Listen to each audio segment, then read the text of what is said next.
നിങ്ങൾക്ക് നിങ്ങളെ അപരന്മാരെ കണ്ടെത്തണം. നിങ്ങൾ അതേപോലെ ലോകത്തുള്ള ആളുകളെ നിങ്ങൾക്ക് കണ്ടെത്താൻ പറ്റും വളരെ സിമ്പിളായിട്ട് ഒരു വെബ്സൈറ്റ് ഉപയോഗിച്ചുകൊണ്ട്. വേറെ 2 ഗുണങ്ങളും കൂടി ഉണ്ട് ഈ ഒരു വെബ്സൈറ്റ് ഉപയോഗിച്ചിട്ട്. എൻ്റെ ഈ വീഡിയോ ഫുള്ളായിട്ട് കണ്ടു കഴിഞ്ഞാൽ നിങ്ങൾക്ക് ഇത് വളരെ ഉപകാരപ്പെടും നിങ്ങളുടെ ജീവിതത്തിൽ. അതിനുവേണ്ടി വളരെ സിമ്പിളാണ്. FaceCheck.id എന്ന് ഗൂഗിളിൽ സെർച്ച് ചെയ്യുക. അപ്പോൾ ഒരു വെബ്സൈറ്റ് ഏറ്റവും മുകളിൽ തന്നെ കാണും. ആ വെബ്സൈറ്റിൽ ക്ലിക്ക് ചെയ്യുക. അപ്പോൾ ഇവിടെ ബ്രൗസ് ചെയ്യാനുള്ള ഓപ്ഷൻ കാണിക്കും. ആ ബ്രൗസറിൽ പോയിട്ട് നിങ്ങളെ ഫോട്ടോസ് സെലക്ട് ചെയ്ത് കൊടുക്കുക. സെലക്ട് ചെയ്തതിന് ശേഷം സെർച്ച് ഇൻ്റർനെറ്റ് ബൈ ഫേസ് അതിൽ ക്ലിക്ക് ചെയ്യുക. അപ്പോൾ ഒരു എഗ്രിമെൻറ്റ് ചോദിക്കും. അതിൽ എഗ്രിമെൻറ്റ് ഓക്കെ കൊടുത്തതിന് ശേഷം എഗ്രി ആൻഡ് സെർച്ച് അതിൽ ക്ലിക്ക് ചെയ്യുക.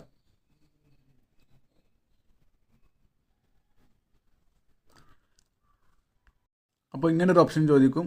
നിങ്ങൾ ഹ്യൂമൺ ആണോ അതോ റോബോട്ടാണോ എന്നറിയാൻ വേണ്ടിയിട്ടാണ്. അത് ഇപ്പുറത്തുള്ള ഈ ഒരു പസിൽ ഇങ്ങനെ നീക്കി കൊണ്ടുവന്നിട്ട് കറക്റ്റായിട്ട് ആ ഒരു ഇതിൽ ടച്ച്